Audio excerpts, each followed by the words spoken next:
Order! Order! You are an incorrigible delinquent at times. Behave yourself, man!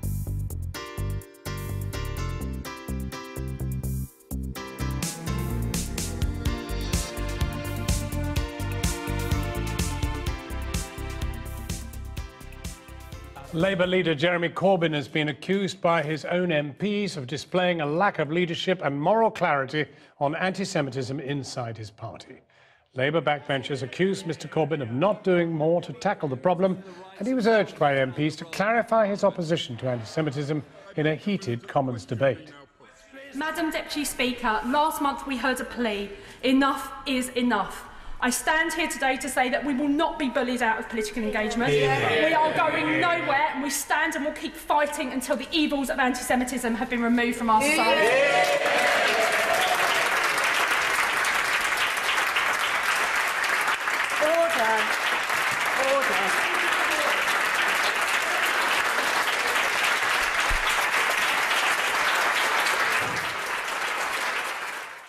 Well, Michael Crick returns from Westminster. Michael?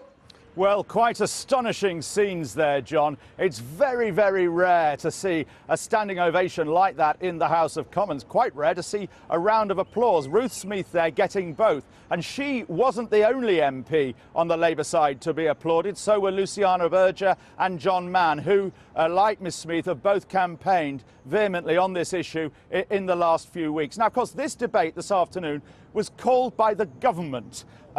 Many feel deliberately to embarrass the Labour Party, right, of course, in the middle of the local election campaign. And in a way, they succeeded, because most of the people applauding Ruth Smeeth there were Labour MPs, and thereby showing the divisions that there are, the huge divisions that there are within the Labour Party on this, only a couple of weeks after a demonstration down the road by Jewish groups about what's been going on. Now, Andrew Gwynn for Labour, their community spokesman, said, "We will put our house in order." And next week, Jeremy Corbyn, the Labour leader, is due to meet leaders of mainstream Jewish groups in this country to try and reassure them over the criticisms they've been making of what's been going on in his party over the last few months. Michael Crick in Westminster. Well, if Mrs May found herself in an uncomfortable position over the treatment of Commonwealth-born Britons, the Labour leader Jeremy Corbyn found himself in an awkward position over anti-Semitism again.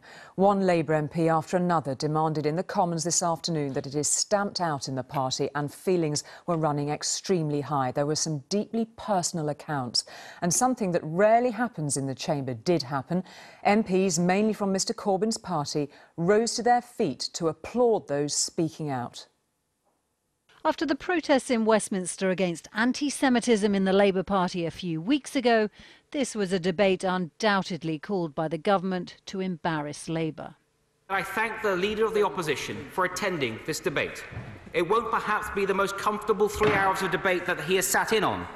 Mr Corbyn did indeed look like he'd rather be anywhere else, as MP after MP from his own side spoke of what it's like to be Jewish and in the Labour Party.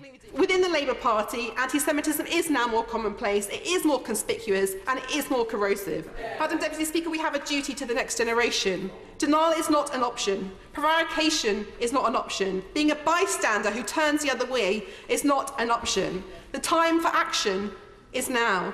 I've been the target of a campaign of abuse, attempted bullying and intimidation from people who would dare to tell me that people like me have no place in the party I have been a member of for over 20 years. We are going nowhere, and we stand and will keep fighting until the evils of anti-Semitism have been removed from our society.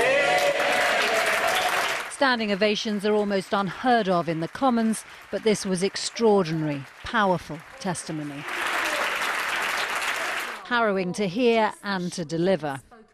I didn't expect my wife, in the last few weeks, from a leftist anti-Semite in response to the demonstration, to be threatened with rape. I didn't expect my daughter, similarly, and have to be rung up in the last few weeks by Special Branch to check out her movements in this country. No, I didn't expect any of that. Mr Corbyn missed hearing many of these impassioned calls to action, returning in time to hear Diane Abbott defend the leadership. We in this party take anti-Semitism very seriously. Nothing is gained by accusing the Leader of Her Majesty's Opposition of being an anti-Semite. But there were many questioning the lack of action. Do you think Mr Corbyn is responsible for allowing at least a culture of anti-Semitism to flourish within the Labour Party? In the end, he is the leader, so he has to take responsibility for what is undoubtedly a rise in anti-Semitism from the left. The Labour leader is due to meet Jewish leaders next week, but a significant proportion of his party wants to hear much more. Romilly Weeks, News at 10. Well, our political editor, Robert Peston, is here now. Lots to talk about this evening. I mean, really harrowing stories in the chamber tonight. What shifts for the Labour leader now on this, do you think? Well, look, the important thing to point out is that this was a Conservative debate. You would normally expect Labour MPs in those circumstances to stand by the leadership. But the horrific online abuse that Jewish MPs like Luciana Berger, like Ruth Smeeth have suffered meant that they simply could not keep quiet. John Mann is not Jewish, but he's campaigned against anti-Semitism all his life. Those threats against his family, harrowing. So, of course, he had to stand up and say that the Labour Party has not done enough to stamp out anti-Semitism. And the significance of this is twofold. One is most British people, unfortunately not all, are of course opposed to anti-Semitism, so the anti-Semitic look of the left of some of the Labour Party is a very bad look for Labour. But equally, showing the party as divided as this is very, very bad news for the Labour front bench and Jeremy Corbyn personally. There was another political story today. The government had a difficult day, but it's not been plain sailing for Labour with a Commons debate on anti-Semitism. Nick is back with me. Nick, what happened? Well, there were some very powerful speeches in that debate, as you say, on anti-Semitism. A number of Labour MPs stood up to talk about anti-Semitism in the Labour Party. And it's interesting that Tom Watson, the deputy leader of the Labour Party, sat on the backbenches between two of those MPs, Luciana Berger and Ruth Smeeth. Now, Ruth Smeeth talked about the online abuse that she has had to put up with. And this is what she said.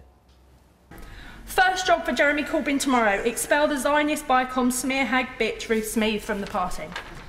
This Ruth Smeeth is Britanophobic. We need to cleanse our nation of these types. Hashtag JC for PM. Deselect Ruth Smeeth ASAP. Poke the pig. Get all the Zionist child skiller scum out of Labour. Madam Deputy Speaker, last month we heard a plea. Enough is enough. I stand here today to say that we will not be bullied out of political engagement. We are going nowhere, and we stand and will keep fighting until the evils of anti-Semitism have been removed from our society.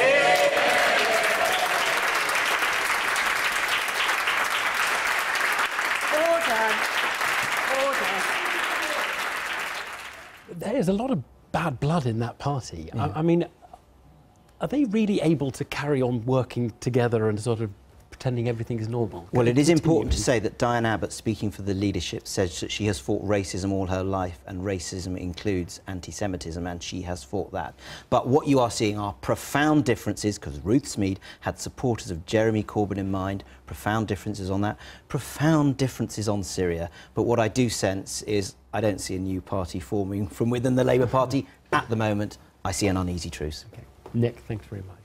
Let's move on to another story now. This is the front page of the Telegraph. And this is about the Labour MPs speaking about the anti-Semitism they've experienced in the Commons today. Yeah, and if no one at home has seen this yet, can I only suggest that you go onto social media or have a look on YouTube, because some of the speeches that were made today, and I've only seen clips, I wasn't able to watch the whole thing, were utterly incendiary. John Mann, who is a brilliant orator, the MP for Bassetlaw, gave a fantastic speech talking about how because he's chair of the all-party parliamentary group, it's a voluntary role. He's not Jewish himself, but he's happy to be in charge of that all-party group.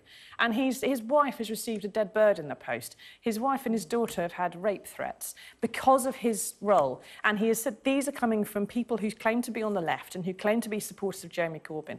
And it's just amazing that we're in a situation and living in a time when any party leader, whatever party they're a leader of, are subject to this kind of mass demands from their own backbenches to sort this out and to have this kind of accusation, not of anti-Semitism personally, but of enabling, enforcing, not doing anything to stop it. And it's also even more incredible that he appears to be in no actual danger from it. The voters are not going, do you know what, Jeremy Corbyn? I don't think so anyway. There's a bit of movement, but the actual Corbyn faithful quite a few don't appear Jewish voters are exactly considering their position. Tom, you saw the whole speech. Yeah, I'm not entirely sure. I think he is in quite considerable danger come the local elections. There are councils within London that he was really expecting to hoover up in a couple of weeks' time on May the 4th, when a fifth of the country goes up to vote for the local authorities. Barnet, for example, North London, there for the taking. Tories in a bit of a mess, we know all about that. London, an ever more Labour city. Tories now pretty confident holding on to Barnet, largely because of the substantial Jewish vote there. And you know, when these things start to stack up at the ballot box, that is when political leaders really start to feel the heat. I watched this today, I watched this debate, albeit on the Parliament TV channels that we monitor from our offices in the House of Commons Harry Potter-esque rafters. And I was supposed to be doing something else. I was supposed to be writing about the Syria debate, which had just happened. But I simply couldn't pull myself away from this debate because it was absolutely extraordinary. It was some of those amazing scenes I've seen in 10 years of reporting from Westminster. The sheer level of human emotion. This started, let's be honest, this started as a Tory trap to try and embarrass Corbyn. They called this debate, it was the government's idea, to hold a debate on anti-Semitism. And they thought it would be all about holding Corbyn's feet to the fire because he's got terrible problems in the Labour Party, from especially the hard left, on anti-Semitism.